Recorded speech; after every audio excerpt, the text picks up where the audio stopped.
everyone, myself Leena Grover from Nursing Department of RPIIT Campus Karnal. Today's topic is jaundice. Introduction. It is a yellow discoloration of the skin, sclera and mucous membrane due to hyperbilirubinemia and deposition of bile pigment. It is not a disease but rather a sign that can occur in many different diseases. Equilibrium between bilirubin production and clearance is disturbed in this disease condition. Definition. Jaundice came from the French word jaune, which means yellow. It is a yellow discoloration of the sclera and skin as a result of raised serum level of bilirubin and is clinically detectable when the bilirubin is greater than 3 mg per dl. Epidemiology. The prevalence of jaundice varies with age and sex. Newborn and older adults are most often affected. Approximately 20% of newborn develop jaundice in the first week of life, primarily because of immaturity of the hepatic conjugation process. Congenital abnormalities, hemolytic or bilirubin uptake disorder, conjugation defects are also responsible for jaundice in infancy and childhood stages. Viral hepatitis is the most common cause of jaundice among school-age children. Causes. There are various causes of jaundice starting with cancer, pancreas or gallbladder carcinoma, hepatitis, viral infection of the liver, alcoholic liver disease, liver cirrhosis, gallstone in gallbladder, pancreatitis, congenital diseases also.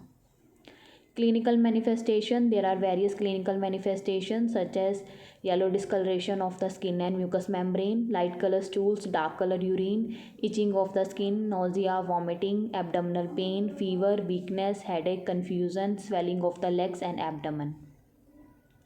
Diagnostic evaluations are many, like yellowing of the skin and the eyes are likely to be the main clue for a doctor before confirming a jaundice diagnosis. A physical examination will be carried out to look for sign of swelling in the legs and liver and ankles or also feet, which might indicate cirrhosis of liver. Hepatitis virus panel to look out infection of the liver. Liver function test to check the serum bilirubin level.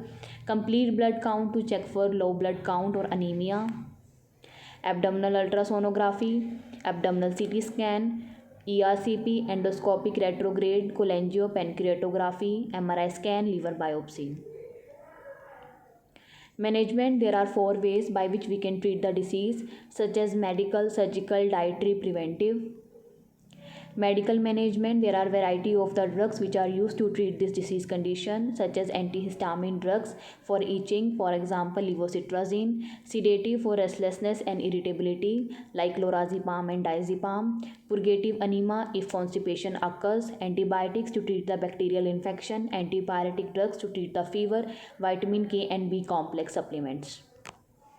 Surgical management. There are 4 ways through which we can surgically treat the disorder, such as surgical laparoscopic cholecystectomy, minimally invasive surgery, band-aid surgery and keyhole surgery or pinhole surgery.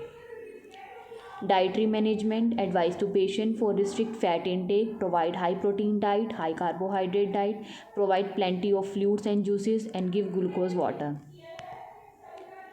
Preventive measures. Ensuring that you stick to the recommended daily amount for alcohol consumption, maintain a healthy weight for your height and build. If appropriate, ensuring that you are vaccinated against a hepatitis A or B infection. Vaccination would usually only be recommended depending on where in the world you are traveling. Minimizing your risk of exposure to hepatitis C because there are currently no vaccine for this condition. Thank you for listening. Stay safe, stay healthy.